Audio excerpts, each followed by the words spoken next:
ഈശോമിശിഹായ്ക്ക് സ്തുതിയായിരിക്കട്ടെ. ഹൃദയം തിരുഹൃദയം വിചിന്തനത്തിൽ ഇന്ന് നാം ചിന്തിക്കുന്നത് ശരിയായ ഹൃദയം, ശരിയായി പ്രവർത്തിക്കുന്ന ഹൃദയം അനുഗ്രഹങ്ങൾ വാരിക്കൂട്ടും എന്നുള്ള യാഥാർത്ഥ്യമാണ്. പ്രത്യേകിച്ച് സത്യഹൃദയം. നമ്മുടെ ഹൃദയം സത്യഹൃദയമാണെങ്കിൽ ഒരുപാട് അനുഗ്രഹങ്ങൾ നാം നമ്മുടെ ജീവിതത്തിൽ വാരിക്കൂട്ടും. ഹെബ്രായ ലേഖനം 10-ാം അധ്യായം 22-ാമത്തെ വചനം എടുക്കുമ്പോൾ അവിടെ നമ്മൾ കാണുന്നുണ്ട്, ബലിയർപ്പിക്കാൻ, ബലിപീഠത്തെ സമീപിക്കാൻ നമുക്ക് ഏറ്റവും ആവശ്യമായിട്ടുള്ളത് സത്യഹൃദയമാണ്. എ ട്രൂ ഹാർട്ട്, സത്യഹൃദയം. ബലിയെ സമീപിക്കേണ്ടത് സത്യഹൃദയത്തോടെ, ശുദ്ധ മനസാക്ഷിയോടെ, നിർമ്മലമായ ശരീരത്തോടെ. ഇവയാണ് ഹെബ്രായർ 10:22 വചനം സന്ദേശമായിട്ട് നമുക്ക് നൽകുന്നത്. വിശുദ്ധ തോമസ് അക്വിനാസ് അദ്ദേഹം പഠിപ്പിച്ചൊരു കാര്യമുണ്ട്, സത്യസന്ധമല്ലാത്ത ഹൃദയത്തിൽ ഒരു കൂദാശയും ഫലം പുറപ്പെടുവിക്കില്ല. നമുക്ക് വേണമെങ്കിൽ കുർബാനയ്ക്ക് പോകാം, കുമ്പസാരിക്കാൻ പോകാം, അതൊന്നും നമ്മുടെ ജീവിതത്തിൽ ഫലം പുറപ്പെടുവിക്കണമെന്നില്ല ഹൃദയം സത്യസന്ധമല്ലെങ്കിൽ. അതുകൊണ്ടാണ് സത്യസന്ധമായ ഹൃദയം പ്രഭാഷകൻ 4:28 പറഞ്ഞിട്ടുണ്ട്, മരിക്കേണ്ടി വന്നാൽ പോലും സത്യം വെടിയരുത്, എങ്കിൽ ദൈവമായ കർത്താവ് നിനക്ക് വേണ്ടി പൊരുതിക്കൊള്ളും.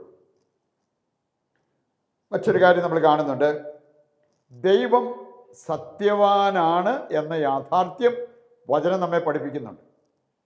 യോഹന്നാന്റെ സുവിശേഷം 3-ാം അധ്യായം 33-ാമത്തെ വചനം, ദൈവം സത്യവാനാണ്. യോഹന്നാൻ 14:6 വായിച്ചാൽ യേശുവിനെ കുറിച്ച് പറഞ്ഞിരിക്കുന്നത് വഴിയും സത്യവും ജീവനും യേശുവാണ്. പറയുന്നുണ്ട് ദൈവം സത്യവാനാണ് എന്ന് നമുക്ക് മനസ്സിലാക്കാൻ പറ്റും. റോമാലേഖനം 3-ാം അധ്യായം 4-ാമത്തെ വചനം പറയാണ്, എല്ലാ മനുഷ്യരും വ്യാജം പറയുന്നവരായാലും ദൈവം സത്യവാനാണ്. ദൈവത്തിന് തൻ്റെ സ്വഭാവം മാറ്റാൻ പറ്റില്ല. നമുക്ക് വേണമെങ്കിൽ സത്യം വെടിഞ്ഞ് വ്യാജത്തിലേക്ക് പോകാം, പക്ഷേ ദൈവം മാറ്റമില്ലാത്ത ഒരു ദൈവമാണ്. അവൻ സത്യവാനായി തന്നെ തുടരും.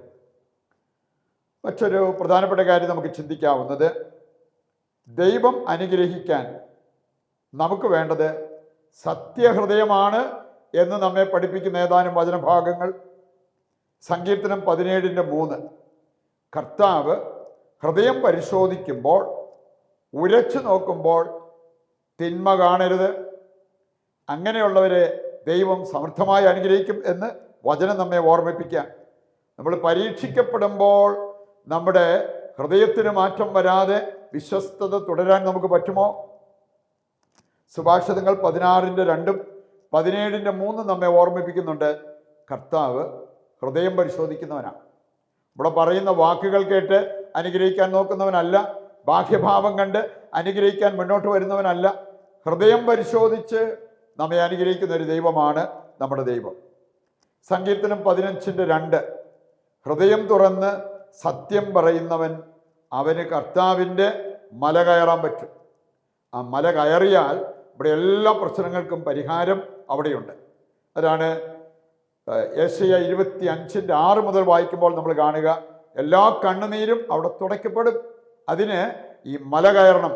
ആ മല കയറാൻ നമുക്ക് സാധിക്കണമെങ്കിൽ ഹൃദയം തുറന്ന് സത്യം പറയുന്നവരായിട്ട് നമ്മൾ മാറണം. മറ്റൊരു കാര്യം, വ്യാജപ്രവാചകന്മാർ ഹൃദയത്തിൽ കള്ളം കൊണ്ടു നടക്കുന്നവരാണെന്ന് കർത്താവിൻ്റെ വചനം നമ്മെ ഓർമ്മിപ്പിക്കുന്നുണ്ട്. ഇനി അങ്ങനെ ചെയ്താൽ എന്തായിരിക്കും അതിനുള്ള ശിക്ഷ? ജെറമ്യ 23:26 വായിക്കുമ്പോൾ, നിങ്ങൾ എത്ര നാൾ ഹൃദയത്തിൽ വ്യാജം കൊണ്ട് നടക്കും? അതിൻ്റെ ശിക്ഷ വളരെ വലുതായിരിക്കും എന്നുള്ളത് നമ്മൾ കാണുന്നുണ്ട്. 23-ാം അധ്യായത്തിൻ്റെ 15 മുതൽ വായിച്ചാൽ മതി. ഞാൻ അവരെ കാഞ്ഞിരം തീറ്റിക്കും, ഞാൻ അവരെ വിഷം കുടിപ്പിക്കും. ഇതെല്ലാം ചെറിയ ശിക്ഷ അല്ല എന്നുള്ളത് നമുക്ക് മനസ്സിലാക്കാൻ ബുദ്ധിമുട്ടേണ്ടതില്ല. പ്രിയപ്പെട്ടവരെ, ഇതിൻ്റെ എല്ലാം വെളിച്ചത്തിൽ ഹൃദയത്തിൽ ഒരു വചനം എഴുതി ഒട്ടിക്കാൻ. പ്രഭാഷകൻ 4:28, മരിക്കേണ്ടി വന്നാലും സത്യം വെടിയരുത്, എങ്കിൽ ദൈവമായ കർത്താവ് നിനക്ക് വേണ്ടി പൊരുതിക്കൊള്ളും. ഈ വചനം ഹൃദയത്തിലേറ്റെടുത്ത് നമുക്കിനി തിരുഹൃദയ പ്രതിഷ്ഠ നടത്തി ദൈവാനുഗ്രഹം പ്രാപിക്കാം. നമ്മളിന്ന് പൊതുനിയോഗമായിട്ട് വയ്ക്കുന്നത് ഉറ്റവരും ഉടയവരും അവരുടെ വേർപാട് മൂലം വേദനിക്കുന്ന വ്യക്തികളെ സൗഖ്യത്തിനായി സമർപ്പിച്ച് പ്രാർത്ഥിക്കാം. ഏറ്റവും പരിശുദ്ധമായ ഈശോയുടെ തിരുഹൃദയമേ, എല്ലാ അനുഗ്രഹങ്ങളുടെയും ഉറവിടമായ അങ്ങയെ ഞങ്ങൾ ആരാധിക്കുകയും അങ്ങയുടെ തിരുഹൃദയത്തിൽ ഞങ്ങളെ പ്രതിഷ്ഠിക്കുകയും ചെയ്യുന്നു. ഞങ്ങളുടെ പാപങ്ങൾ മൂലം കുത്തിത്തുറക്കപ്പെട്ട ഈശോയുടെ തിരുഹൃദയമേ, ഞങ്ങൾ ചെയ്തു പോയ എല്ലാ പാപങ്ങളെയും ഓർത്ത് ഞങ്ങൾ പശ്ചാത്തപിച്ച് ഞങ്ങളുടെ എളിയ ഹൃദയത്തെ അങ്ങേക്ക് കാഴ്ചവെക്കുന്നു. നല്ല ഈശോയെ, അങ്ങേക്ക് വേണ്ടി ജീവിക്കാനും അങ്ങേപ്പോലെ എളിമയും ക്ഷമയും അനുസരണവും ഉള്ളവരാകാനും ഞങ്ങളെ അനുഗ്രഹിക്കണമേ. തിരുഹൃദയ ഭക്തർക്ക് അങ്ങ് വാഗ്ദാനം ചെയ്തിട്ടുള്ള എല്ലാ അനുഗ്രഹങ്ങളും ഞങ്ങളുടെ മേൽ ചൊരിയണമേ. ഈശോയുടെ മധുരമുള്ള തിരുഹൃദയമേ, ഞങ്ങളുടെ ഹൃദയം അങ്ങയുടെ ഹൃദയം പോലെ ആക്കണമേ. ആമേൻ.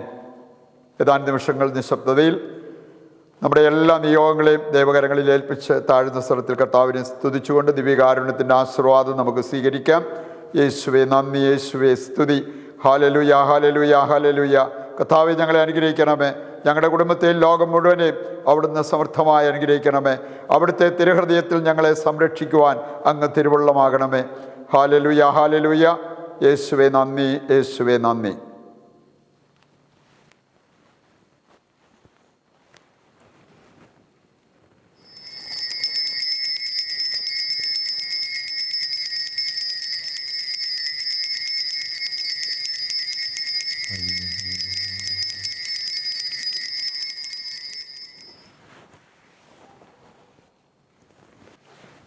ഈശോ മിശിഹായ്ക്ക് സ്തുതിയായിരിക്കട്ടെ.